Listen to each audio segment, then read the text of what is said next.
All of these celebrity estates that we hear about, they're just a mess, aren't they? Hi, I'm Jeff Marsacci, the Plain English Attorney, and you're at the #1 place to get simple answers to complex questions.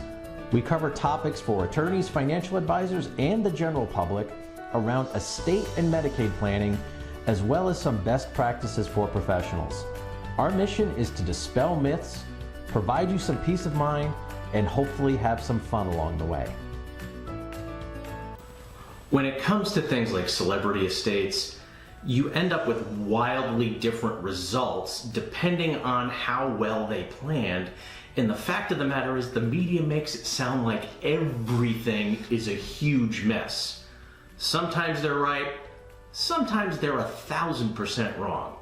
Today we're going to talk about two different estates and compare how they worked out. The first estate was a colossal mess, and it was the estate of Vicki Lynn Marshall. And if you don't remember who Vicki Lynn Marshall is, okay, you probably remember her as Anna Nicole Smith. She died back in 2007 and left an absolute disaster for other people to clean up. Now, she had a last will and testament, and I've got a copy of that here. When she put this will together, she had one child, Daniel Wayne Smith. And here's what she put. He was the only child and going to be the only beneficiary.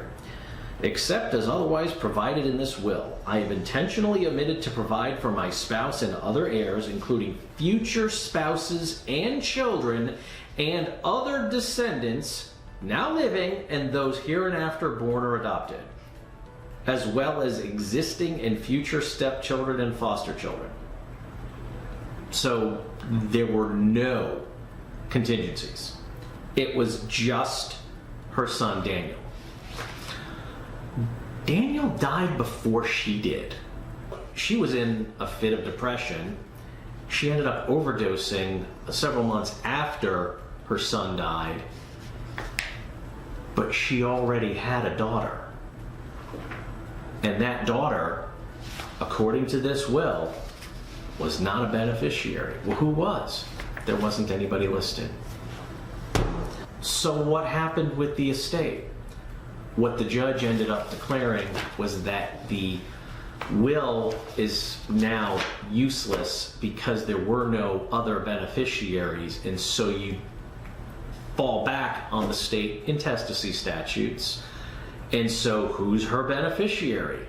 Her only daughter is her heir. So, okay. So now it ended up that the daughter is the beneficiary. All of Anna Nicole Smith's money ends up being administered under a guardian for her benefit. Who's the guardian? Well, that ended up having to be argued in court, and DNA tests were taken, and the guy who was Howard Stern, not the radio guy, an attorney, he claimed he was the father. And so the DNA test showed no, he wasn't. It was somebody named Larry Burkhead.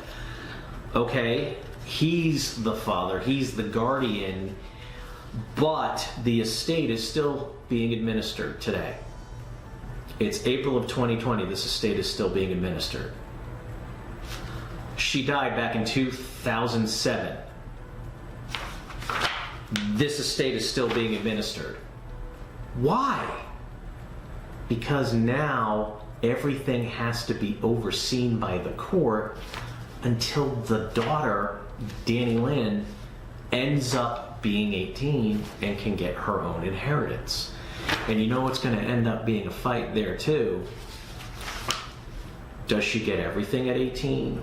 Or do these provisions of trust that had like ages of 25, 30, and 35 put into it, do those control? Or does she just get it under statutory law? Okay, that's going to be another fight that happens. All of this went in and was being reviewed by the press, and it's all public. It's all public. This was an absolute disaster.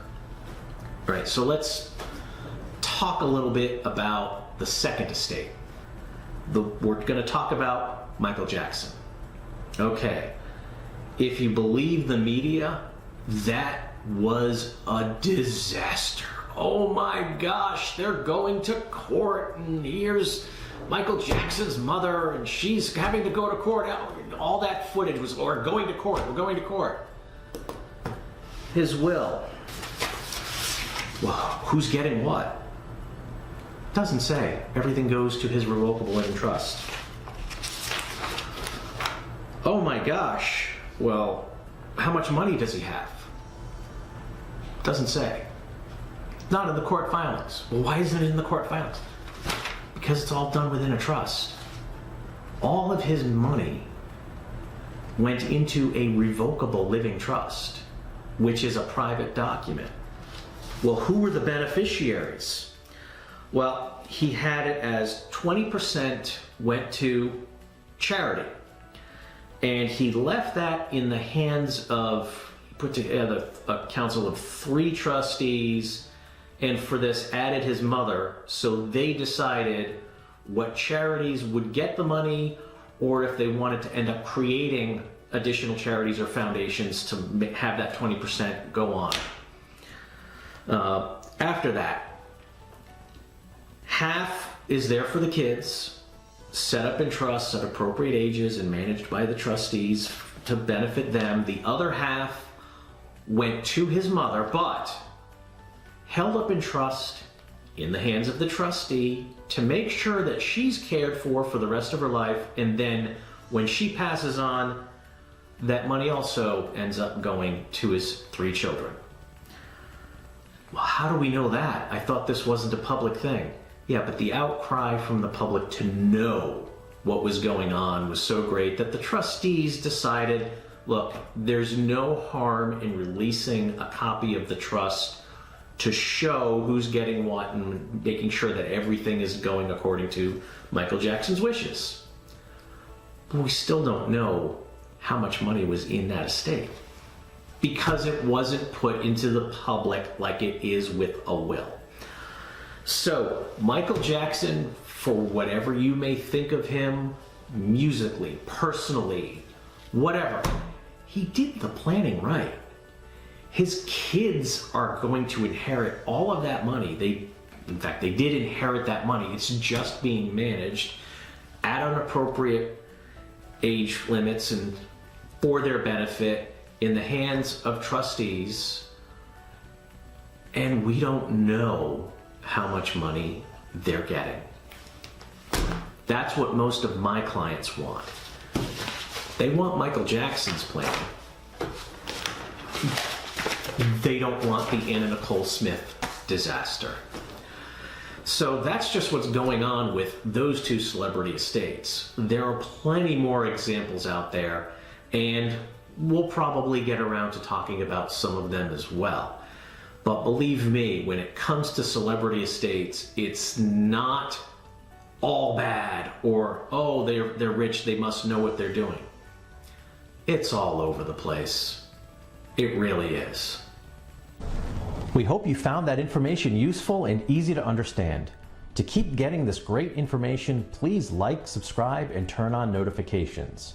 To get even more information more quickly, follow the links below to some of our free, no obligation programs.